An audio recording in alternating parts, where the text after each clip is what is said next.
গত ক্লাসে আমরা আলোচনা করেছিলাম চতুর্থ অধ্যায়, যেখানে ছিল তাপমাত্রা পরিমাপক ডিভাইস এবং তাপমাত্রা পরিমাপক ডিভাইস সমূহের কার্যপদ্ধতি।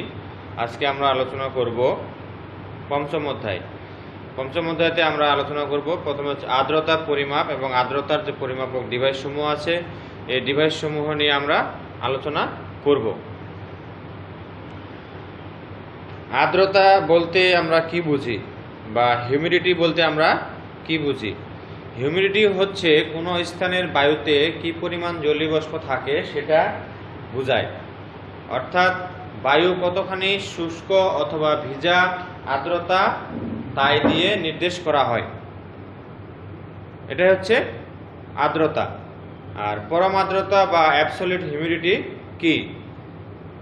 অ্যাবসলিউট হিউমিডিটি হচ্ছে বায়ুর প্রতি একক আয়তনে উপস্থিত জলীয় বাষ্পের ভরকে ওই স্থানের পরম আর্দ্রতা বলা হয়।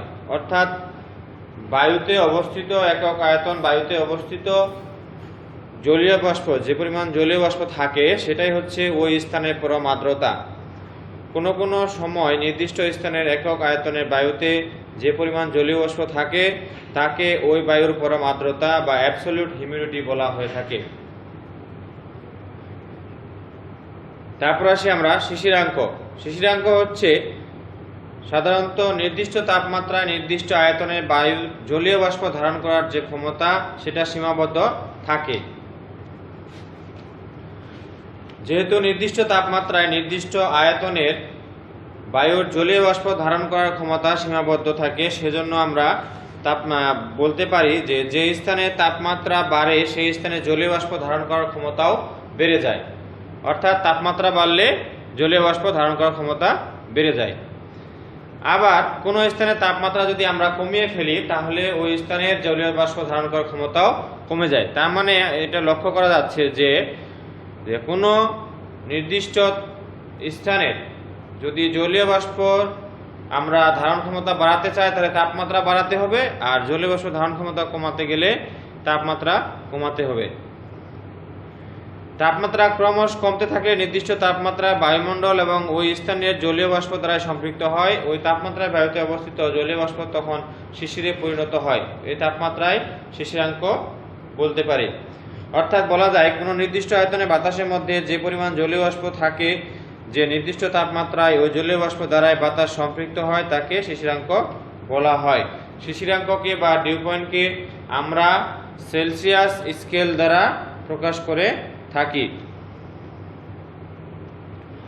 আপেক্ষিক আর্দ্রতা বা রিলেটিভ হিউমিডিটি। আপেক্ষিক আর্দ্রতা তোমরা অনেকবার পড়ে এসেছো, এর আগের বার আমরা আবার আলোচনা করতেছি। আপেক্ষিক আর্দ্রতা হচ্ছে নির্দিষ্ট তাপমাত্রা এবং আয়তনে বায়ুতে যে পরিমাণ জলীয় বাষ্প উপস্থিত থাকে তার সাথে যদি আমরা 100 দিয়ে গুণ দিই, যে গুণফলটা পাবো তাকে আমরা ওই তাপমাত্রায় সমপরিমাণ বায়ুকে সম্পৃক্ত করতে যে পরিমাণ জলীয় বাষ্প আমাদের প্রয়োজন হবে তার পরিমাণ দিয়ে ভাগ দিলেই আমরা আপেক্ষিক আর্দ্রতা পেয়ে যাব। অর্থাৎ সংজ্ঞা হিসেবে আমরা যদি বলতে চাই সেটা হচ্ছে কোনো নির্দিষ্ট তাপমাত্রায় কোনো নির্দিষ্ট আয়তনের বাতাসে যে পরিমাণ জলীয় বাষ্প থাকে এবং ওই তাপমাত্রায় ওই আয়তনের বাতাসকে সম্পৃক্ত করতে যে পরিমাণ জলীয় বাষ্পের প্রয়োজন হয় উহাদের অনুপাতকে আপেক্ষিক আর্দ্রতা বলা হয়। একে সংক্ষেপে আরএস বা রিলেটিভ হিউমিডিটি দ্বারা প্রকাশ করা হয়ে থাকে। আমরা যদি শতকরা আপেক্ষিক আর্দ্রতা বের করতে চাই তাহলে আমরা নিম্নোক্ত যে সূত্রটা দেখতে পাচ্ছি, নির্দিষ্ট তাপমাত্রার সাথে বায়ুতে অবস্থিত যে জলীয় বাষ্পের পরিমাণ তার সাথে 100 দিয়ে গুণ দিব এবং তাকে আমরা ওই তাপমাত্রায় সমপরিমাণ বায়ু যে সম্পৃক্ত করতে যে পরিমাণ জলীয় বাষ্প লাগে সেই জলীয় বাষ্পের পরিমাণ দিয়ে ভাগ দিলে আমরা % অফ RH পেয়ে যাব। ময়েশ্চার কি? ময়েশ্চার তোমরা অনেকবারই এটার সাথে তোমরা সম্পৃক্ত হয়েছো, অনেকবার আলোচনা করেছো, অনেকবার পড়েছো। কারণ ময়েশ্চার হচ্ছে সাধারণত কোনো বস্তুর মধ্যে উপস্থিত জলীয় কণা বা জলীয় বাষ্প আকারে উপস্থিত যে পরিমাণ তরলটা থাকে সেটার পরিমাণ। অর্থাৎ সে খাদ্যবস্তু হতে পারে, যে কোনো বস্তু হতে পারে, যার মধ্যে উপস্থিত যে পরিমাণ পানি সেটাই হচ্ছে ময়েশ্চার, যেটাকে সাধারণত তাপ দিলে উড়ে যায়।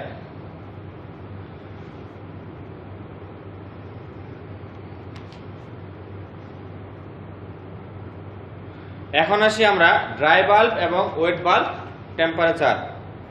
ড্রাই বাল্ব এবং ওয়েট বাল্ব টেম্পারেচারের প্র্যাকটিক্যালটা তোমাদের আমি একবার দেখাইছিলাম, তোমরা আজকে দেখতে পারো। শুষ্ক বাল্ব এবং ড্রাই বাল্বের যে সংজ্ঞা কাকে বলে সেটা আমরা এখন আলোচনা করব। ড্রাই বাল্ব হচ্ছে সাধারণত কোনো থার্মোমিটার যদি শুষ্ক অবস্থায় বা মুক্ত বাতাসে সাধারণভাবে তাপমাত্রা পরিমাপ করা হয় মুক্ত অবস্থায়, সেটা হচ্ছে ড্রাই বাল্ব বা ডিবিটি টেম্পারেচার, ডিবিটি। অর্থাৎ সাধারণত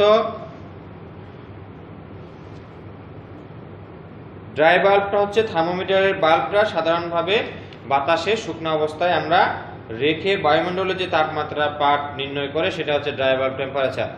আর ভেজা বাল্ব টেম্পারেচার হচ্ছে যে তাপমাত্রা যে নির্ণয়ের জন্য যে থার্মোমিটারের বাল্বটা ব্যবহার করা হয়, সেই বাল্বের মধ্যে ভিজা কোনো কাপড় বা মসলিন কোনো ভিজা কাপড় ওই বাল্বের সাথে জড়িয়ে রেখে বা পানি যুক্ত পাত্রে ওই মসলিন কাপড় দ্বারা ওই বাল্বটাকে যদি আমরা ডুবিয়ে রাখি, তাহলে ওই ভেজা অবস্থায় থার্মোমিটার যে পাঠ দেয় সেটা হচ্ছে আর্দ্র বাল্ব টেম্পারেচার বা ওয়েট বাল্ব টেম্পারেচার বা ডব্লিউবিটি।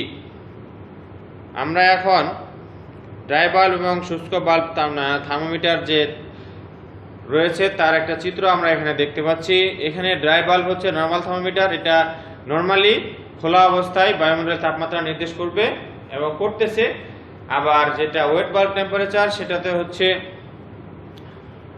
মসলিন কাপড়টা থার্মোমিটার বাল্বের সাথে সংযুক্ত অবস্থায় পানির মধ্যে ডুবানো আছে।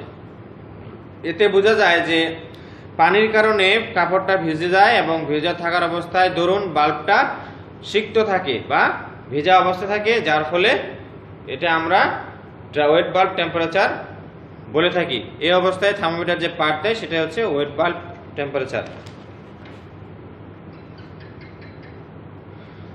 আর্দ্রতার তথ্যচিত্র কি বা হিউমিডিটি চার্ট সম্পর্কে আলোচনা। Humidity chart. হিউমিডিটি চার্ট হচ্ছে বায়ুমণ্ডলের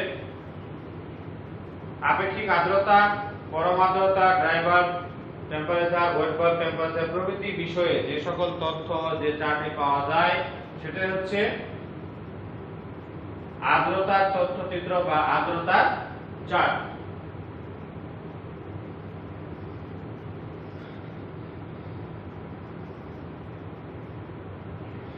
এক কথায় আমরা বলতে পারি যে চার্টের মধ্যে আমরা তাপমাত্রা সম্পর্কিত, আর্দ্রতা সম্পর্কিত, শিশিরাঙ্ক সম্পর্কিত বিভিন্ন ধরনের তথ্য পেয়ে থাকি, সেটা হচ্ছে আর্দ্রতার তথ্যচিত্র বা হিউমিডিটি চার্ট। একটি আর্দ্রতা চার্টে বিভিন্ন পরিস্থিতিতে বায়ুর বিভিন্ন বৈশিষ্ট্য নির্ধারণ করতে ব্যবহার করা হয়ে থাকে। সাধারণত ফার্মাসিউটিক্যালস, মাইক্রো ইলেকট্রনিক্স এবং চিকিৎসাজনিত ডিভাইস এবং সরঞ্জাম সহ অনেক উৎপাদন প্রক্রিয়াতে আর্দ্রতা নির্ধারণ করা একটি গুরুত্বপূর্ণ বিষয়। এজন্য এটি কোনো উপাদানের তরল প্রবাহের বৈশিষ্ট্য, ব্যাকটেরিয়া বৃদ্ধি, ক্ষয় এবং জং এর হার বা মরিচার হারে প্রসারণ এবং সংকোচনকে প্রভাবিত করতে পারে। আর্দ্রতা কি করতে পারে? আর্দ্রতা হচ্ছে যে কোনো তরল প্রবাহের বৈশিষ্ট্যে পরিবর্তন, ব্যাকটেরিয়ার বৃদ্ধি, কোনো ব্যাকটেরিয়া বৃদ্ধি, তারপর হচ্ছে কোনো বস্তুর ক্ষয়, তারপর হচ্ছে মরিচার হারে প্রসারণ, সংকোচনকে প্রভাবিত করতে পারে। তো বিভিন্ন ধরনের আর্দ্রতা চার্ট পেয়ে থাকি আমরা। এখানে একটি আর্দ্রতা চার্ট মানব জীবনে একটি সাহায্যকারী হাতিয়ার বা আশেপাশে পরিবেশের পরিবর্তনের সাথে সাথে বাতাসে আর্দ্রতার স্তর কিভাবে পরিবর্তিত হয় তা ব্যাখ্যা করতে সহায়তা করে। আর্দ্রতার বাতাস বা গ্যাসের জলীয় বাষ্পের উপস্থিতির একটি পরিমাপ। এখানে পানি যখন গরম হয় তখন বাষ্পীভবন ঘটে থাকে, আবার যখন বাতাসে জলীয় বাষ্প তৈরি হয়, আবার যখন বায়ু দ্বারা শোষণ করা যায় এমন পরিমাণ জলীয় বাষ্প প্রধানত তাপমাত্রার উপর নির্ভর করে। আবার উচ্চতর তাপমাত্রা বায়ুতে বেশি পরিমাণ জলীয় বাষ্প শোষণ করার ক্ষমতা থাকে। একটি সাইক্লোমেট্রিক চার্ট বিভিন্ন পরিস্থিতিতে বায়ুর বেশ কয়েকটি সাধারণ বৈশিষ্ট্য প্রকাশ করে থাকে। সাধারণত হিউমিডিটি চার্টগুলো ম্যাক্সিমাম সময়ই বিভিন্ন ইঞ্জিনিয়াররা হিটিং, ভেন্টিলেটিং, কুলিং সিস্টেমগুলিতে নকশা করতে ব্যবহার করে থাকে। সাইক্লোমেট্রিক চার্টে বায়ু বৈশিষ্ট্যগুলির মধ্যে শুকনো বাল্বের তাপমাত্রা, যেটা আমরা ডিবিটি, ভেজা বাল্বের তাপমাত্রা ওই ডব্লিউবিটি আপেক্ষিক আর্দ্রতা, রিলেটিভ হিউমিডিটি, আর্দ্রতার অনুপাত, নির্দিষ্ট পরিমাণ, শিশুর বিন্দুর তাপমাত্রা এবং এনথালপি অন্তর্ভুক্ত থাকে। চার্টের বাইরে কাঙ্ক্ষিত মানগুলি যদি আমরা পড়ার মাধ্যমে যে কোনো দুটির মান জানতে পারি তাহলে বায়ুমণ্ডলের সামগ্রিক অবস্থা নির্ধারণ করতে সে সহজ হয়। নিম্ন, মাঝারি এবং উচ্চ বায়ু তাপমাত্রার জন্য বিভিন্ন সাইক্লোমেট্রিক চার্টের প্রয়োজন হয়। একটি আপেক্ষিক আর্দ্রতা চার্ট হচ্ছে বাতাসের আর্দ্রতা পরিমাণ নির্ধারণের জন্য দ্রুত এবং নির্ভরযোগ্য উপায়। এই মোটামুটি গেল তোমাদের আর্দ্রতার চার্ট। এখানে একটা আর্দ্রতার চার্ট দেওয়া আছে, এটা তোমরা লক্ষ্য করতেছ। এখানে বিভিন্ন ধরনের তথ্য আছে, dry bulb temperature, well bulb temperature, তাপমাত্রা, তারপর হচ্ছে প্রেসার, তারপর হচ্ছে রিলেটিভ হিউমিডিটি, এগুলো তথ্য এখানে উপস্থাপন করা আছে। এবার আসি আমরা হাইগ্রোমিটার। হাইগ্রোমিটার হচ্ছে এমন এক ধরনের ডিভাইস যেটা মূলত আর্দ্রতা পরিমাপ করার জন্য ব্যবহার করা হয়ে থাকে।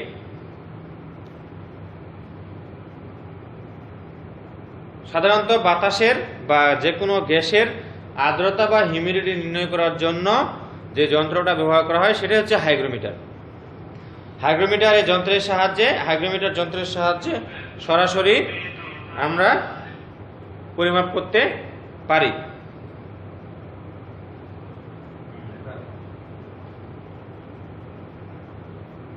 আচ্ছা স্যার কি বুঝছিস? আচ্ছা আমার বাসা মিত্র ম্যাডাম ডাক দাও, এর সাথে ডাক দাও, জামি জামি করে ডাক দাও।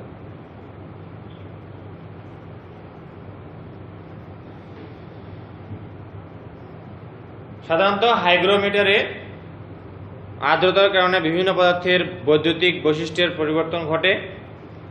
আর এখানে যে পদ্ধতিটা ব্যবহার করা হয় সেই পদ্ধতিতে একটা ট্রান্সডিউসার থাকে যার উপযুক্ত গঠন এবং ক্যালিব্রেশনের সাপেক্ষে আপেক্ষিক আর্দ্রতার পাঠ সরাসরি পাওয়া যায়।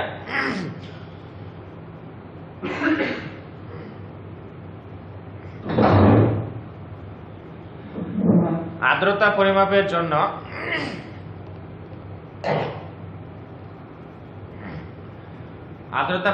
জন্য বিভিন্ন ধরনের হাইগ্রোমিটার পাওয়া যায়। এদের মধ্যে রয়েছে শিশিরাঙ্ক হাইগ্রোমিটার, আর্দ্র বাল্ব, শুষ্ক বাল্ব হাইগ্রোমিটার, রাসায়নিক হাইগ্রোমিটার, কেশ হাইগ্রোমিটার। এগুলো হচ্ছে হাইগ্রোমিটার এগুলো হচ্ছে এমন ধরনের কিছু হাইগ্রোমিটার যেগুলোর সাহায্যে আমরা আর্দ্রতা পরিমাপ করতে পারি। এছাড়াও বর্তমানে আধুনিক প্রযুক্তি নির্ভরশীল কিছু হাইগ্রোমিটার পাওয়া যায়, যেটা তোমরা দেখতে পাচ্ছ, যেমন হচ্ছে resistive hygrometer, capacitive hygrometer, microwave hygrometer, aluminium oxide hygrometer, crystal hygrometer. এখন আসি আমরা একটি হাইগ্রোমিটারের কার্যপ্রণালী আলোচনা করব, অর্থাৎ রেজিস্টিভ হাইগ্রোমিটারের কার্যপ্রণালী আলোচনা। একটি রেজিস্টিভ হাইগ্রোমিটার কিভাবে কাজ করে এই সম্পর্কে আমরা এখন জানব। যেমন এখানে বলতে পারি রেজিস্টিভ হাইগ্রোমিটার মূলত ইলেকট্রিক্যাল রেজিস্ট্যান্স পরিবর্তন করে আর্দ্রতা পরিমাপ করে থাকে। মূল কথা হচ্ছে রেজিস্টিভ হাইগ্রোমিটার কি করে, তার ইলেকট্রিক্যাল যে রেজিস্ট্যান্স সেটা পরিবর্তন করে এবং আর্দ্রতার পরিমাপ করে থাকে, অর্থাৎ আর্দ্রতার সাপেক্ষে রেজিস্ট্যান্সের যে পরিবর্তন সেটা ঘটে থাকে। রেজিস্টিভ হাইগ্রোমিটার সাধারণ উপাদান হলো লবণ এবং পরিবাহী পলিমার। রেজিস্টিভ হাইগ্রোমিটারের মূল উপাদান কি, সেটা হচ্ছে লবণ এবং পরিবাহী পলিমার। অর্থাৎ রেজিস্টিভ সেন্সর ক্যাপাসিটিভ সেন্সরের চেয়ে কম সংবেদনশীল, তাই উপাদানগুলোর বৈশিষ্ট্যের পরিবর্তনও কম। রেজিস্টিভ হাইগ্রোমিটারে একটা সার্কিট আছে, যে সার্কিটটা অনেক জটিল, এটা কিছু চিত্রের সাহায্যে আমরা দেখতে পাবো। সাধারণত যদি উপাদানের বৈশিষ্ট্যের পরিবর্তন আর্দ্রতা এবং তাপমাত্রার উপর নির্ভর করে, এজন্য উপাদানের সেন্সরটি অবশ্যই তাপমাত্রা সেন্সরের সাথে মিলিত হয়ে থাকে। হাইগ্রোমিটারের অ্যাকুরেসি এবং দৃঢ়তা নির্ভর করে রেজিস্টিভ উপাদানের উপর। যেমন দৃঢ় ও কনডেনশন রেজিস্ট্যান্স সেন্সরগুলো প্রায় +-3% এরার বা রিলেটিভ হিউমিডিটি পর্যন্ত নির্ভুলভাবে পাঠ দেয়। রেজিস্টিভ হাইগ্রোমিটার তৈরি হয় সাধারণত lithium chloride, conductive film lithium chloride এবং কার্বন দ্বারা তৈরি করা হয়ে থাকে।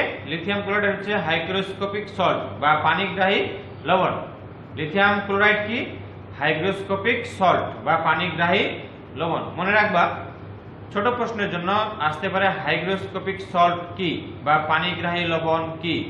তাহলে আমরা বলতে পারব, তখন লিখতে হবে লিথিয়াম ক্লোরাইডকে হাইগ্রোস্কোপিক সল্ট বা পানিগ্রাহী লবণ বলা হয়, যেটা সাধারণত রেজিস্টিভ হাইগ্রোমিটারে ব্যবহার করা হয়ে থাকে। হাইগ্রোমিটার ধাতব ইলেকট্রোডগুলির মধ্যে কন্ডাক্টিং ফিল্ম প্রলেপ আকারে লাগানো থাকে। কন্ডাক্টিং ফিল্মের রেজিস্ট্যান্সের পরিবর্তন নির্ভর করে চারপাশে বাতাসের পরিস্থিতির উপর। লিথিয়াম ক্লোরাইড দ্বারা শোষিত আর্দ্রতা বাতাসের আর্দ্রতার উপর নির্ভর করে। আপেক্ষিক আর্দ্রতা যদি বেশি হয় তাহলে লিথিয়াম ক্লোরাইডে আর্দ্রতা শোষণ করবে আর রেজিস্ট্যান্সের ক্ষমতা হ্রাস পাবে। অর্থাৎ কি বলতেছে, যদি আপেক্ষিক আর্দ্রতা বেশি হয় তাহলে লিথিয়াম ক্লোরাইডের আর্দ্রতা শোষণ করবে এবং রেজিস্ট্যান্সের ক্ষমতা হ্রাস পাবে। এখানে আমরা একটা রেজিস্টিভ হাইগ্রোমিটারের চিত্র দেখতে পাচ্ছি। এখানে দেখা যাচ্ছে যে দুইটা ইলেকট্রোড কন্ডাক্টিং ফিল্মের মধ্যে, কন্ডাক্টিং ইলেকট্রোডের মাঝখানে দুইটা কন্ডাক্টিং ফিল্ম আছে, দুইটা বেজ আছে, যেখানে সাধারণত রেজিস্টিভ হাইগ্রোমিটারের ওই ইলেকট্রোড দুটোর মাধ্যমে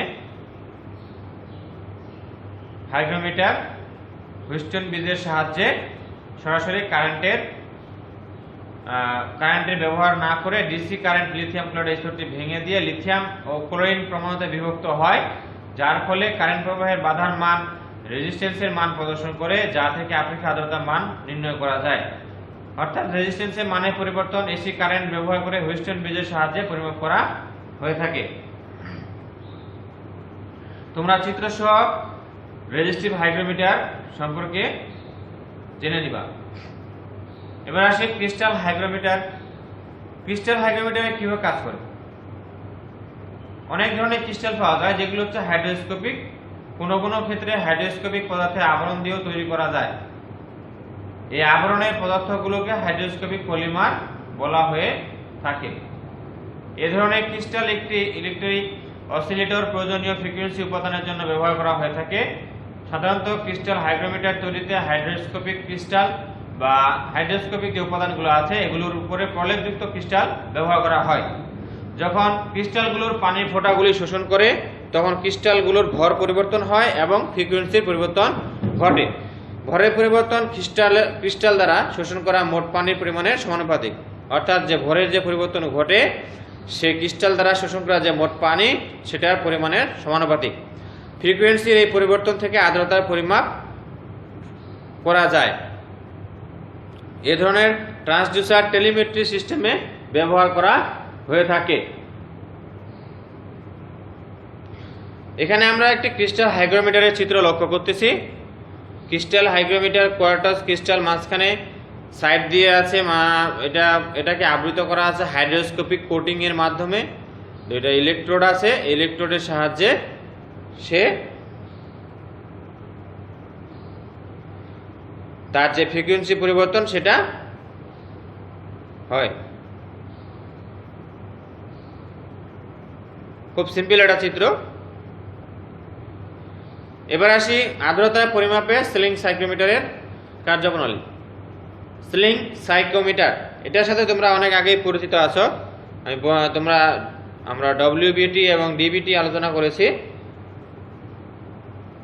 সেম এই ডব্লিউবিটি এবং ডিবিটিকে সিলিং সাইক্রোমিটার বলা হয়ে থাকে। এখানে সিলিং সাইক্রোমিটারের দুইটা চিত্র দেওয়া আছে।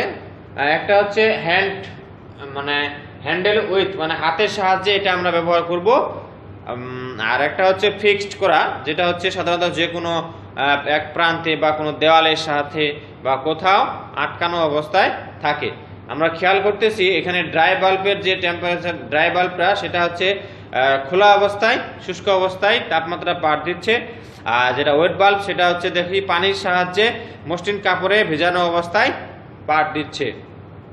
এখানে তাপমাত্রা পার্থক্য লক্ষ্য করা যায়। এখানে তাপমাত্রা পার্থক্য হচ্ছে, এখানে তাপমাত্রা পার্থক্য এটা হচ্ছে ড্রাই বাল্বের যে পার্থক্য সেটা, আর এখানে হচ্ছে ওয়েট বাল্বের পার্থক্য, এটা হচ্ছে তাপমাত্রা পার্থক্য।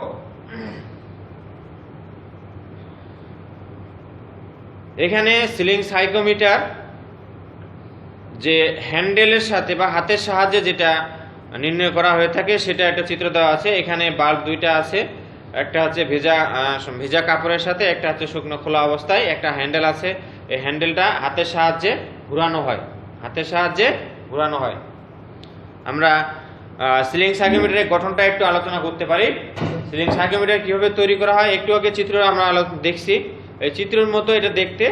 তো মূলত এগুলো একটি সিলিং সাইকোমিটার সাধারণত সরল গঠন সম্পন্ন এক ধরনের ডিভাইস, যার কার্যপ্রণালী খুব সিম্পল বা সাধারণত এই যন্ত্রে বাষ্পীভবনের হার থেকে বায়ুমণ্ডলের আর্দ্রতা নির্ণয় করা যায়। সিলিং সাইকোমিটারে দুইটা বাল্ব থাকে, একটা আগে বলেছি, একটা হচ্ছে ডিবিটি, একটা হচ্ছে ডব্লিউবিটি। এই ডিবিটি এবং ডব্লিউবিটি একই সময়ে পরিমাপ করা হয়, তাপমাত্রা একই সময়ে পরিমাপ করা হয়। সাধারণত বাতাসে আর্দ্রতা পরিমাপ নির্ণয়ের জন্য সিলিং সাইকোমিটার ব্যবহার করা হয়ে থাকে। সিলিং সাইকোমিটারের যে দুইটা থার্মোমিটার আছে সে দুইটা এখানে দেওয়া আছে, ক এবং খ। শুকনো বাল্ব এবং হচ্ছে ওয়েট বাল্ব। যেটা আমরা আগে বলেছি, শুকনো বাল্বটা হচ্ছে সরাসরি বাতাসের সাথে কন্ট্যাক্ট, আর একটা হচ্ছে যেটা ওয়েট বাল্ব সেটা হচ্ছে কোনো মসলিন বা ভিজা কাপড়ের সাথে কন্ট্যাক্ট। চিত্রের মাঝে আমরা লক্ষ্য করতেছি। প্রধানত সিলিং সাইকোমিটার যেটা হচ্ছে 2 নাম্বার চিত্রে আমরা খেয়াল করছি যে এটা হ্যান্ডেল আছে। এই হ্যান্ডেলের এটা কার্যপ্রণালী হচ্ছে মূলত কোনো স্থানে এটা ঝুলিয়ে রাখা হয়, আবার অথবা যে রোটেটিং হ্যান্ডেলটা আছে সেটা সিলিং সাইকোমিটারের গ্লাস ফ্রেমের সাথে যুক্ত করে রাখা যায়। এটা কিন্তু একটা গ্লাস ফ্রেম। এখানে সিলিং সাইকোমিটারের যে হ্যান্ডেলটা আছে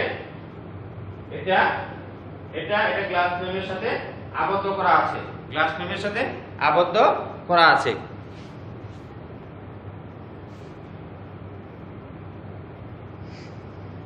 এই গেল সিলিং সাইকোমিটারের কার্যপদ্ধতি, সিলিং সাইকোমিটারের গঠন গেল।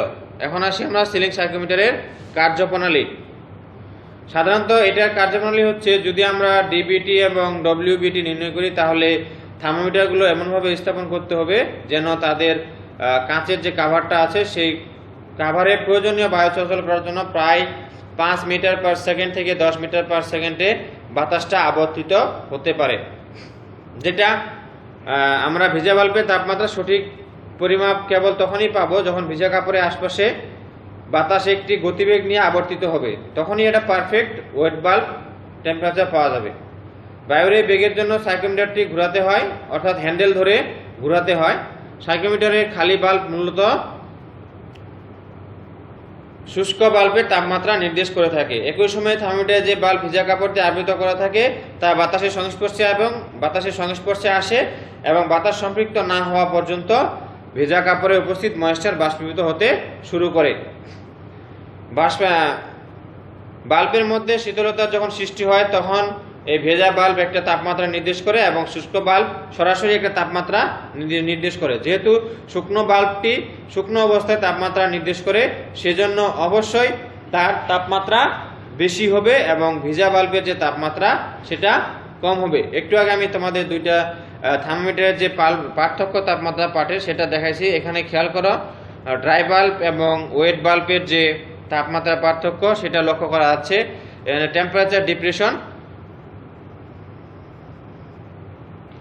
তারপর হচ্ছে যখন সাইকোমিটারটা দীর্ঘ সময়ের জন্য চালু করা হয় তখন খুব শীঘ্রই ভেজা কাপড়টি শুকিয়ে যায় এবং ভেজা বাল্ব তাপমাত্রা সর্বনিম্ন মানে পাওয়া যাবে না। শুষ্ক বাল্ব ও ড্রাই বাল্বের তাপমাত্রা পার্থক্য নির্ভর করবে বায়ুমণ্ডলের আর্দ্রতার উপর, অর্থাৎ শুষ্ক বাল্ব এবং ড্রাই বাল্বের তাপমাত্রা পাঠ থেকে সাইক্রোমেট্রিক চার্ট অনুযায়ী বিভিন্ন ধরনের তাপমাত্রার বাতাসে আর্দ্রতার পরিমাপ নির্ণয় করা যায়। এখানে একটা সিলিং সাইকোমিটারের ব্লক ডায়াগ্রাম দেখানো হয়েছে, যেটা হ্যান্ডেলের সাথে সুইং করে যে আর্দ্রতাটা বা তাপমাত্রাটা নির্ণয় করে সেটা এখানে খেয়াল করতেছ যে সুইং হ্যান্ডেল একটা আছে, তারপর হচ্ছে একটা গ্লাস কেসিং। একটু আগে বলছি যে গ্লাস কেসিংটা সুইং হ্যান্ডেলের সাথে আবদ্ধ করানো থাকে বা ফিক্সড একটা প্রান্তে থাকে। এখানে দুইটা ফ্রেম আছে, এখানে বোঝা যায়। এখানে হচ্ছে এটা হচ্ছে ওয়েট বাল্ব, এটা হচ্ছে ওয়েট বাল্ব, এটা হচ্ছে ড্রাই বাল্ব। উপরেরটা হচ্ছে ওয়েট বাল্ব যার সাথে মসলিন কাপড় সম্পৃক্ত অবস্থায় আছে, আর নিচেরটা হচ্ছে ড্রাই বাল্ব টেম্পারেচার। এখানে এটাই হচ্ছে ব্লক ডায়াগ্রাম, সিলিং সাইক্রোমিটারের একটা ব্লক ডায়াগ্রাম। সিলিং সাইক্রোমিটার কোথায় কোথায় ব্যবহার করা হয়? সিলিং সাইক্রোমিটারের প্রয়োগ হচ্ছে শীতাতপ নিয়ন্ত্রিত বিভিন্ন ধরনের কক্ষ, তারপর হচ্ছে ইনস্টলেশন আর্দ্রতা স্তর পরীক্ষা করার জন্য, আবার বিভিন্ন ধরনের হেয়ার হাইড্রোমিটার সেট চেক করতে ব্যবহার করা হয়। সাধারণত 0 থেকে 100% RS পরিমাপ ব্যাপ্তিতে ব্যবহার করা হয়। আবার এটা 0 ডিগ্রি থেকে 180 ডিগ্রি সেলসিয়াসের মধ্যে ভেজা বাল্বের তাপমাত্রা পরিমাপ নির্ণয় করার জন্য ব্যবহার করা হয়। সাধারণত সবচেয়ে কমন যে ইউজটা বা সবচেয়ে বেশি বহুল ব্যবহৃত যে হয় সেটা হচ্ছে আবহাওয়া অধিদপ্তরে বা আবহাওয়া দপ্তরে এটা ব্যবহার করা হয়ে থাকে। এখন আসি ধারাবাহিক ডিউ পয়েন্ট রেকর্ডারের সাহায্যে শিশিরাঙ্ক নির্ণয় পদ্ধতি। ধারাবাহিক ডিউ পয়েন্ট হচ্ছে এটা কন্টিনিউয়াসলি শিশিরাঙ্ক নির্ণয় করার যে যন্ত্র বা ডিভাইস সেটাকে আমরা ধারাবাহিক ডিউ পয়েন্ট রেকর্ডার বলে থাকি। এটা সাধারণত একটা নির্দিষ্ট তাপমাত্রা যা জলীয় বাষ্পের অবস্থা নির্দেশ করে থাকে। এই যন্ত্রটা ধারাবাহিকভাবে কাজ করে থাকে, অর্থাৎ কন্টিনিউয়াসলি কাজ করে থাকে চালু অবস্থায়।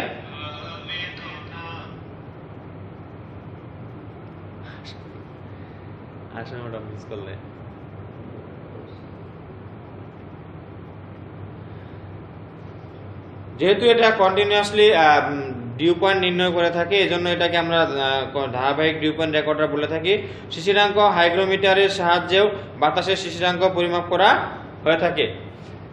এখানে শিশিরাঙ্ক পরিমাপক রেকর্ডার একটি সরল গঠন বিশিষ্ট যন্ত্র, যার উপযুক্ত গঠন এবং ক্যালিব্রেশন থেকে শিশিরাঙ্ক নির্ণয় করা যায়। বাতাসের আর্দ্রতা তারতম্যের কারণে বিভিন্ন পদার্থের বৈদ্যুতিক বৈশিষ্ট্যের পরিবর্তন ঘটে। এই পদ্ধতি ট্রান্সডিউসারের ব্যবহার করা হয়, অর্থাৎ এই যন্ত্রটা একটা সরল গঠন সম্পন্ন যন্ত্র, যার একটা নির্দিষ্ট একটা উপযুক্ত গঠন আছে এবং এটা ক্যালিব্রেশন করা থাকে শিশিরাঙ্ক নির্ণয় করার জন্য। বাতাসের যদি তারতম্য ঘটে তাহলে বাতাসের যে আর্দ্রতা তারতম্য সেটা যদি পরিবর্তন হয় তাহলে পদার্থের যে বৈদ্যুতিক বৈশিষ্ট্যের পরিবর্তন সেটাও ঘটে, অর্থাৎ ডিউ পয়েন্ট রেকর্ডারের যে বৈদ্যুতিক বৈশিষ্ট্যের পরিবর্তন সেটা ঘটে থাকে। এই বৈদ্যুতিক বৈশিষ্ট্যের পরিবর্তনটাই ট্রান্সডিউসারে ব্যবহার করা হয়ে থাকে। শিশিরাঙ্ক নির্ণায়ক যে যন্ত্রটা, এখানে একটা স্কেল থাকে, এই আর্দ্রতার যে তারতম্য এবং তাপমাত্রার যে পরিবর্তন সেটার সাপেক্ষে সে সংস্পর্শে ধাতব পদার্থের রেজিস্ট্যান্সের যে পরিবর্তন ঘটে সেই পরিবর্তনটাই ট্রান্সডিউসার একটা নির্দিষ্ট স্কেল আকারে পাঠ দিয়ে থাকে ডিসপ্লেতে। আমরা চিত্রের সাহায্যে দেখতে পাচ্ছি একটা ডিজিটাল ডিউ পয়েন্ট রেকর্ডার, একটা হচ্ছে অ্যানালগ ডিউ পয়েন্ট রেকর্ডার। যেটা ডিজিটাল সেটা হচ্ছে নিউমেরিক সংখ্যা দিয়ে প্রকাশ করতেছে, আর অ্যানালগটা হচ্ছে পয়েন্টারের সাহায্যে নির্দেশ করতেছে।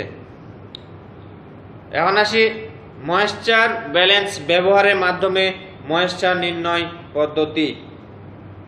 ময়েশ্চার ব্যালেন্স সাধারণত ময়েশ্চার ব্যালেন্স হচ্ছে জলীয় বাষ্প আকারে পরিবেশের মধ্যে অবস্থিত যে ধরনের তরল থাকে সেগুলোর পরিমাণ নির্ণয় করার যে ব্যালেন্স সেটা হচ্ছে ময়েশ্চার ব্যালেন্স।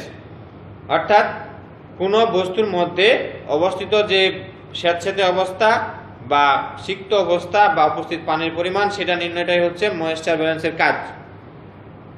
তো এ কি করে? সাধারণত এই ময়েশ্চার ব্যালেন্স পরিমাপের জন্য ময়েশ্চার মিটার ব্যবহার করে থাকে। ময়েশ্চার নির্ধারণের জন্য যে পদ্ধতি রয়েছে সেগুলোর মধ্যে রয়েছে স্পেকট্রোস্কোপিক, কেমিক্যাল কন্ডাক্টিভিটি, থার্মোগ্রাভিমেট্রিক বিশ্লেষণ। এর জন্য ময়েশ্চার নির্ধারণ ব্যবহার করা হয়ে থাকে। সাধারণত দুই পদ্ধতিতে ময়েশ্চার ব্যালেন্স ময়েশ্চার নির্ণয় করে থাকে। এক নম্বর হচ্ছে বৈদ্যুতিক পরিবাহিতা পদ্ধতি, যেটা ইলেকট্রিক্যাল কন্ডাক্টিভিটি মেথড, আর একটা হচ্ছে বৈদ্যুতিক ধারকত্ব পদ্ধতি বা ইলেকট্রিক্যাল ক্যাপাসিটিভ মেথড। প্রথমে আসি বৈদ্যুতিক পরিবাহিতা পদ্ধতি। বৈদ্যুতিক পরিবাহিতা পদ্ধতি সাধারণত বিভিন্ন ধরনের পদার্থ আছে, যেমন কাঠ, তুলা, কাগজ, খাদ্যশস্য প্রভৃতির অভ্যন্তরে ময়েশ্চারের পরিমাণ, ডিসি রেজিস্ট্যান্স এবং ময়েশ্চার কারেন্টের উপর ভিত্তিতে পরিমাপ করা হয়ে থাকে। এখানে স্পেসিফিক রেজিস্ট্যান্স ভার্সেস ময়েশ্চার কারেন্টের একটা লেখচিত্র অঙ্কন করলে ময়েশ্চারের সম্পৃক্ত যে বিন্দু পর্যন্ত একটি সরলরেখা পাওয়া যায়। বৈদ্যুতিক পরিবাহিতা পদ্ধতিতে ময়েশ্চার পরিমাপের ক্ষেত্রে সম্পৃক্ত বিন্দুতে বিভিন্ন পদার্থের জন্য ময়েশ্চারের মান পরিবর্তন হয়ে থাকে। এখানে বৈদ্যুতিক পরিবাহিতা পদ্ধতি খুব একটা গ্রহণযোগ্য হয় না। এই অসুবিধার কারণে নমুনার মধ্যে অবস্থিত ময়েশ্চারের পরিমাপের জন্য নিডেল বা সূচাকৃতির ইলেকট্রোডের মাধ্যমে নমুনা পৃষ্ঠ করা হয়ে থাকে। এই পরিমাপ যদি আমরা করে থাকি তাহলে ইলেকট্রোডের মাঝে নমুনাকে রাখতে হয় এবং হুইস্টন ব্রিজের এক বাহুর সাথে ইলেকট্রোডকে সংযুক্ত করা হয়, যা চিত্র 5.6 আমরা দেখব। এখানে ডিটেক্টরের উচ্চ সংবেদনশীলতা বা সেনসিটিভিটির কারণে ইলেকট্রিক অ্যাম্পলিফায়ার ব্যবহার করা হয়। ময়েশ্চার মান বৃদ্ধির সাথে সাথে রেজিস্ট্যান্সের মান কমে যায়, অর্থাৎ ময়েশ্চার যদি বেশি হয় তাহলে রেজিস্ট্যান্সের মান কমবে, ময়েশ্চার কমলে রেজিস্ট্যান্সের মান বাড়বে। এখানে আমরা দেখি কন্ডাক্টিভিটি পদ্ধতিতে ময়েশ্চার পরিমাপের যে একটা মূল ব্রিজ সার্কিট, সেটা এটা হুইস্টন ব্রিজ সার্কিটের সাথে আমরা এটা ডিসি সোর্স আছে, এখানে ডিটেক্টর অ্যাম্পলিফায়ার আছে, moisture content adjustable bridge arm আছে, আরেকটা আছে স্যাম্পল দেওয়ার জন্য স্যাম্পলিং ইলেকট্রোড আছে। ইলেকট্রোডের মাধ্যমে স্যাম্পলটাকে আমরা দিব, দিলেই সরাসরি ডিটেক্টিং অ্যাম্পলিফায়ার কি করবে, এটা ময়েশ্চার পার্ট নির্দেশ করবে। আর ইলেকট্রিক্যাল ক্যাপাসিট্যান্স কি?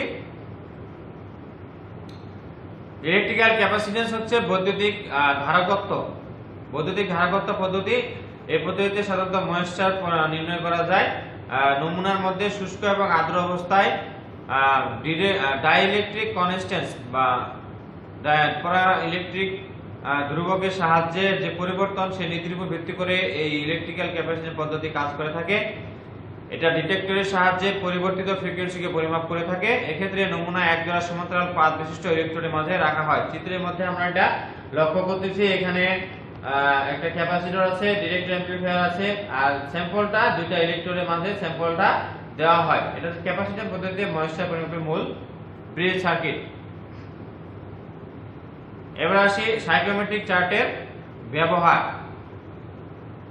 সাইক্লোমেট্রিক চার্ট কোথায় ব্যবহার করা হয়ে থাকে, সাইক্লোমেট্রিক চার্টের ব্যবহার আমরা লক্ষ্য করব। এর আগে আলোচনা করছি সাইক্লোমেট্রিক চার্ট, হিউমিডিটি চার্ট, এখন সাইক্লোমেট্রিক চার্ট। সাইক্লোমেট্রিক চার্ট সাধারণত এমন একটা চার্ট যেখানে তাপমাত্রা, জলীয় বাষ্পের বিভিন্ন বৈশিষ্ট্য সম্পর্কে জানা যায় এবং তাদের বিভিন্ন ধরনের প্রয়োগ সম্পর্কে আলোচনা করতে পারি বা জানতে পারি বা যে মাধ্যমে প্রকাশ করতে পারি, সেটা হচ্ছে সাইক্লোমেট্রিক চার্ট।